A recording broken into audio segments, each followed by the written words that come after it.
Very good evening to all my dear students of class 10। अभी तक आप सबको पता चल गया होगा कि हमारी कंट्री में लॉकडाउन का जो पीरियड है वो 2 हफ्ते के लिए बेटा और बढ़ा दिया गया है। अब 17 मई तक के लिए लॉकडाउन को एक्सटेंड कर दिया गया है, ठीक है। लेकिन हमें फिर भी पेशेंस से चलना है। मुझे पता है बहुत डिफ़िकल्ट कंडीशन हो सकती है हम सब के लिए, बट फिर भी हम सबको थोड़ा सा पेशेंस दिखाना होगा बेटा, ठीक है। तो इस मौके पर हिम्मत मत हारिए, पेशेंस से काम लीजिए और अपनी पढ़ाई करते रहिए, ठीक है।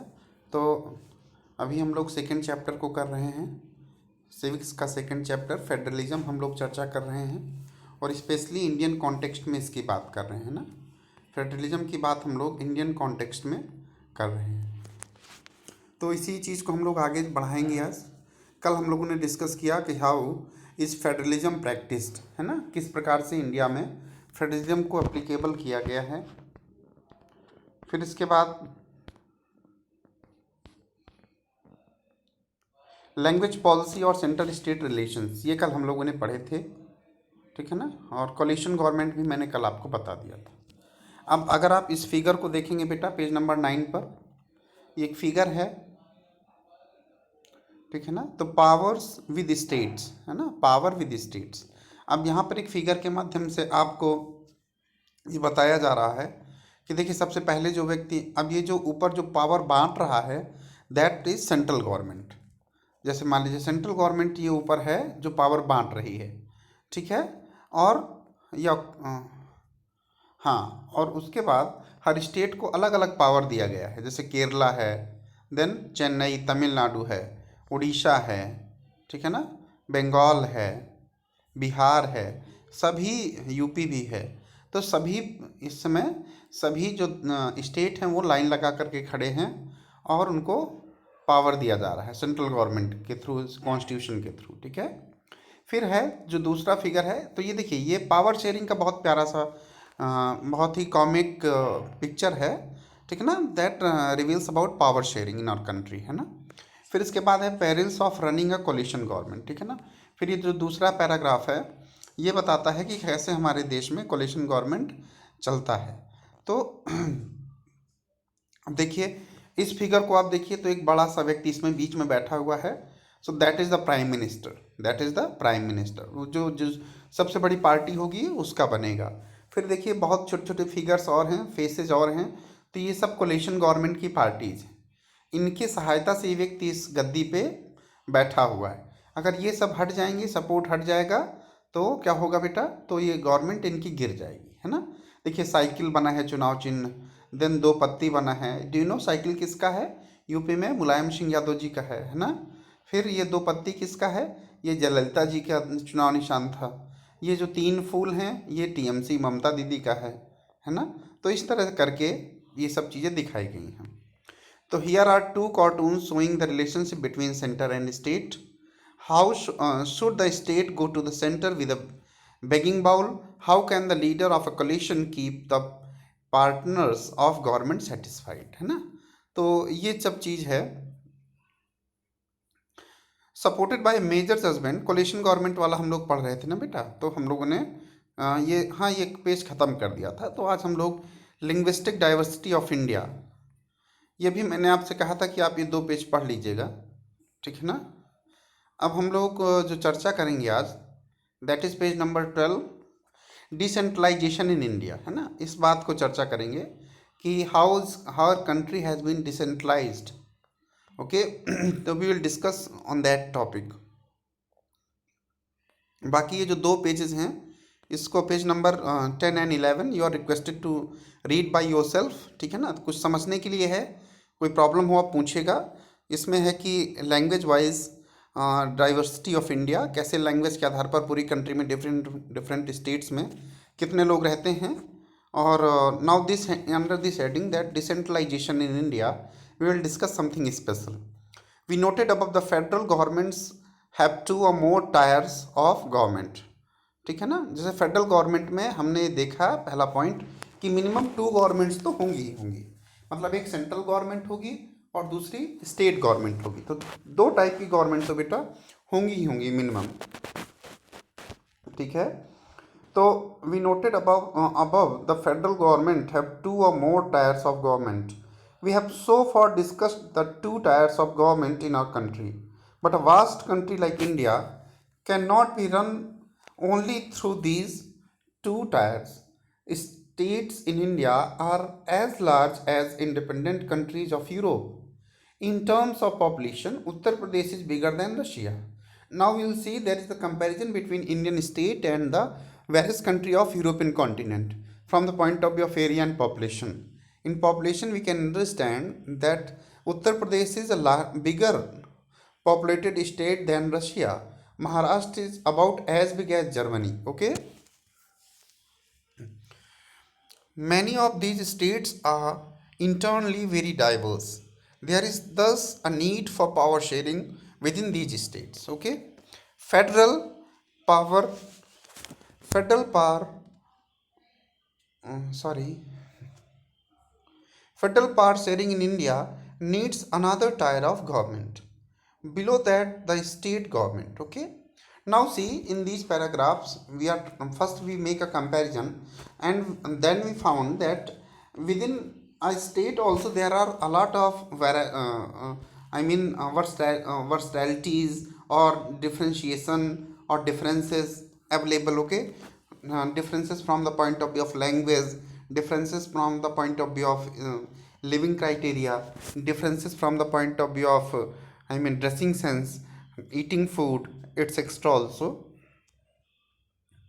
So federal power sharing in India needs another tyre of government. Okay, देखिए पहले हमने देखा हमारी कंट्री में बहुत सारे ऐसे स्टेट्स हैं जो डिफरेंट हैं दूसरे कंट्री के स्टेट्स के तुलना में, है ना। दूसरा हमने देखा कि इंडिया में जो स्टेट्स हैं उनमें आपस में भी स्टेट के अंदर भी बहुत सारा डिफ्रेंशिएशन है। फॉर एग्जाम्पल अगर आप महाराष्ट्र में जाइए तो जो एमपी का महाराष्ट्र का लगा हुआ एरिया है, एमपी बॉर्डर का, महाराष्ट्र एंड एमपी बॉर्डर, वहाँ का बेटा क्राइटेरिया दूसरा है। जब आप उसी स्टेटस को चेक करोगे जाके गोवा के बॉर्डर पर, तो वहाँ का लिविंग स्टैंडर्ड, खाने पीने का स्टाइल, लैंग्वेज स्किल सब अलग है। तो इन सब चीज़ों को देखते हुए हमारी कंट्री में एक थर्ड लेवल की गवर्नमेंट की भी ज़रूरत पड़ी, और उसको हमने क्या कहा बेटा, that has been called as what have we called local self government. What did we call it? We called it local self government, है ना, तीसरे टाइप की government. many of these states are internally very diverse. There is thus a need for power sharing within these states. Federal power sharing in India needs another tier of government below that of the state government. This is a rationale for decentralization of power, है ना, that is very important from the point of view of the actual decentralization of power. Thus resulted a third tier of government called local government. Okay, local government, underline this, हम हमेशा जिसकी बात करते हैं that is local government. तीन type की government है India में, number 1 central government, number 2 state government and number 3 local self government. Okay, when power is taken away from central and state government and given to local government, it is called decentralization. बहुत अच्छी definition है decentralisation की, बहुत सुंदर, underline this point कि local government किसे कहते हैं, तो व्हेन अ पावर, डिसेंट्रलाइजेशन किसे कहते हैं, ठीक है ना। तो जब सेंट्रल गवर्नमेंट के हाथों से और स्टेट गवर्नमेंट के हाथों से पावर ले करके जब लोकल सेल्फ गवर्नमेंट के हाथों में पावर दिया जाता है, तो this process is called decentralisation, है ना। When power is taken away from the hand of central and state governments and given to local government, it is called decentralization. The basic idea behind decentralization is that there are a large number of problems and issues which are best settled at the local level. बहुत सारे India जैसी country में जहाँ इतनी सारी diversities हैं, तो बहुत सारी चीज़ें लोकल लेवल पर आप समझिए कि आपको मतलब फेस करनी पड़ती हैं, और उस चीज़ को फेस करने के लिए बार बार सेंट्रल गवर्नमेंट या स्टेट गवर्नमेंट उतना सूटेबल नहीं हो पाती। कभी लैंग्वेज का इशू होता है, कभी छोटी छोटी बातों की बात होती है। तो इन सब चीज़ों को सॉल्व करने के लिए एक लोकल गवर्नमेंट की नीड पड़ी, उसको कुछ राइट दिए गए हैं, ठीक है ना, और वो अपने लेवल पर जा करके इन मसलों को सुलझाता है, ठीक है ना। There are also better ideas on the when power is taken away. Okay. People have better knowledge of the problems in their localities. They also have better idea or where to spend money and how to manage things more efficiently. ठीक है ना। अब देखिए जो local का आदमी है, suppose that Bengal की बात है, ठीक है ना। अब बंगाल में कोई कहाँ मतलब कपड़ा फैक्ट्री लगाना ठीक रहेगा, मान लीजिए कोई सेंट्रल गवर्नमेंट कोई एक मेडिसिन फैक्ट्री डालना चाहती है बंगाल में, ठीक है ना।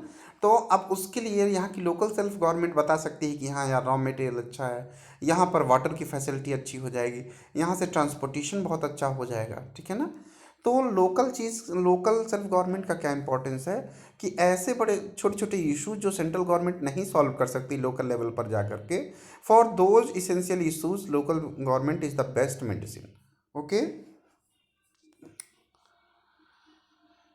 okay. They also have better ideas on where to spread money and how to manage things more efficiently.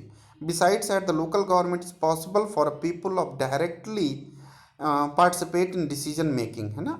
और इसके अलावा क्या है, लोकल गवर्नमेंट अगर है कहीं तो वही मान लीजिए लोकल गवर्नमेंट का इलेक्शन होगा, तो उसके माध्यम से लोग ये भी जान जान पाते हैं कि कैसे वो डायरेक्टली इलेक्शन में पार्टिसिपेट कर सकते हैं, है ना। कैसे वो अपना वोट का यूज कर सकते हैं, कैसे वो इलेक्शन में धीरे धीरे वो सीख सकते हैं, ठीक है ना। क्योंकि लोकल लेवल पर इलेक्शन तो होते रहेंगे हर 5 साल पर, है ना। तो वो भी एक चांस प्रोवाइड करता है। This helps to inculcate a habit of democratic participation. Local government is the best way to realise one important principle of democracy, namely local self government, है ना। लोकल हर आदमी को लगे कि मेरी सरकार, हर आदमी को लगे कि डिसीजन मेकिंग में उसका participation.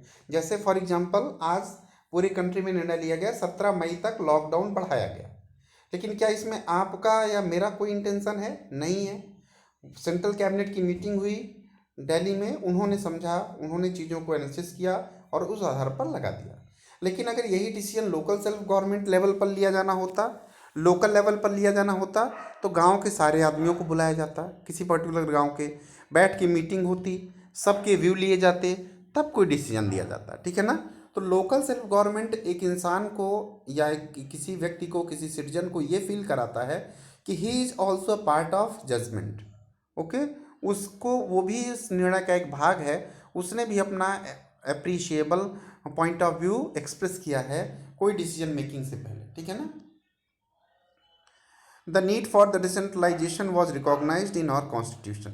Since then, there have been several attempts to decentralize power to the level of villages and towns. Panchayats in villages and municipalities in urban areas were set up in all the state, है ना। अच्छा, आप क्या बता सकते हो कि सबसे पहले लोकल सेल्फ गवर्नमेंट की स्थापना कहाँ की गई थी?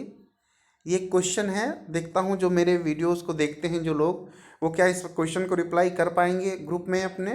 सिर्फ ग्रुप में आपको आंसर लिख के भेजना है कि सर इंडिया में सबसे पहले लोकल सेल्फ गवर्नमेंट की स्थापना यहाँ पर इस व्यक्ति के द्वारा की गई थी, ठीक है ना। तो देखते हैं कौन बताता है इस क्वेश्चन को। That is a very important question for you, ठीक है ना। और दूसरा क्वेश्चन है, इंडिया का सबसे पहला नगर निगम कौन सा था? ठीक है ना, सिटी सबसे पहला, जैसे सिटी नहीं होता, नगर निगम जिसको बोलते हैं, म्यूनिसपालिटी, इंडिया की पहली म्यूनिसपालिटी किस सिटी में इस्टेब्लिश की गई थी? ये दो क्वेश्चंस आपके लिए हैं। लेट मी सी कि कौन कौन इसको रिप्लाई कर पाता है, ठीक है ना। The need for the decentralisation was recognised in our constitution. Since then there have been several attempts to decentralise power to the level of villages and town. Panchayat in villages, underline, गांव में क्या होता है बेटा? ग्राम panchayat. Okay, village panchayat is available in village area and municipalities in urban centres. और जो बड़े बड़े शहर होते हैं वहाँ क्या होता है? Municipality were set up in all the states, but these were directly under the control of state governments. Elections to these local government were not held regularly. Local governments did not have any power or resource of their own. Thus there was very little decentralization in effective terms. जब constitution की बात हुई, जब उसमें ये सब चीज़ों को इंट्रोड्यूस किया गया, लेकिन उसका उतना फ़ायदा नहीं हो पा रहा था, ठीक है। और रियल में, एक्चुअल में उतना फ़ायदा तब नहीं हो पा रहा था। A major step towards decentralization was taken in 1992. Underline this point. 1992 में इस तरफ एक बहुत बड़ा डिसीजन लिया गया. The constitution was amended to make the third tier of the democracy more powerful and effective. और 1992 में एक कॉन्स्टिट्यूशनल अमेंडमेंट किया गया जिसमें थर्ड टायर को, आई मीन थर्ड लेवल की गवर्नमेंट को, लोकल सेल्फ गवर्नमेंट को बहुत ज़्यादा इंपॉर्टेंस दिया गया. ठीक है ना. तो that is sufficient for you today. कल हम लोग चर्चा करेंगे क्या क्या डिसीजंस लिए गए, क्या क्या चेंजेस हुए. ठीक है ना. What is your homework? 2 question जो मैंने पूछे हैं उनको रिप्लाई करिए. सेकेंड चैप्टर की एक्सरसाइज करके नोट्स बना डालिए. अपार्ट फ्रॉम दैट ये जो 2 पेजेज हैं, ठीक है ना, लिंग्विस्टिक डाइवर्सिटी इन इंडिया और ये नीचे वाले जो रामचंद्र गुहा के स्टेटमेंट्स हैं, इन सबको पढ़ डालिए. Okay, that is your homework. पढ़ते रहिए. Take care. Stay safe at your residence. Will meet in the next lecture. Thank you for till that time period. Bye. Take care.